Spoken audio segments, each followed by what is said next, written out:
In today's video, I'm going to teach you how to manage Trello board users and permissions. Whether you're part of a team collaborating on a project or managing your personal tasks, understanding how to efficiently manage user access and permissions on your Trello boards is crucial. So let's dive right in and walk through the steps. First, you'll want to log into your Trello account. Open up Trello in your preferred web browser and click on the Login button. If you've linked your Trello account with Google, which is a very common practice for ease and security, click on the Google option. This will prompt you to select your Google account from the list. Choose the corresponding account and you'll be directed right into Trello. Once you're logged in, navigate to the board where you want to manage users and permissions. You'll find a button labeled Share located at the top right corner. Click on it. This section is where all the magic happens regarding managing your board members and assigning the appropriate level of access. Let's explore how you can manage these users. In the Share section, you can see a list of members who currently have access to your board. You can also add new members by entering their email address or Trello username. If you need to adjust a person's permission or remove them entirely, here's where you can do so effortlessly.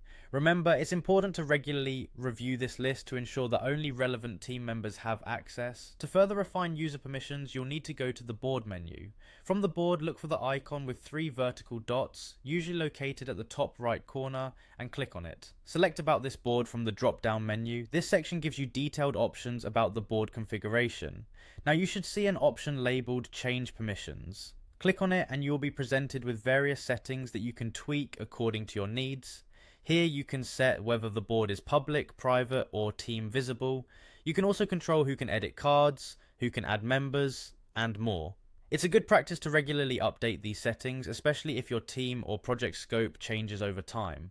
Finally, after making all necessary changes, close the dialog box and your settings will be saved automatically. This ensures that your board's security and accessibility are always up to date, aligning perfectly with your project's requirements. And there you have it. Managing users and permissions on a Trello board can significantly streamline your team's workflow and maintain the security of your project data. Thank you for watching, and if you found this video helpful, please don't forget to hit the like button and subscribe for more productivity tips and tutorials. Happy Trelloing!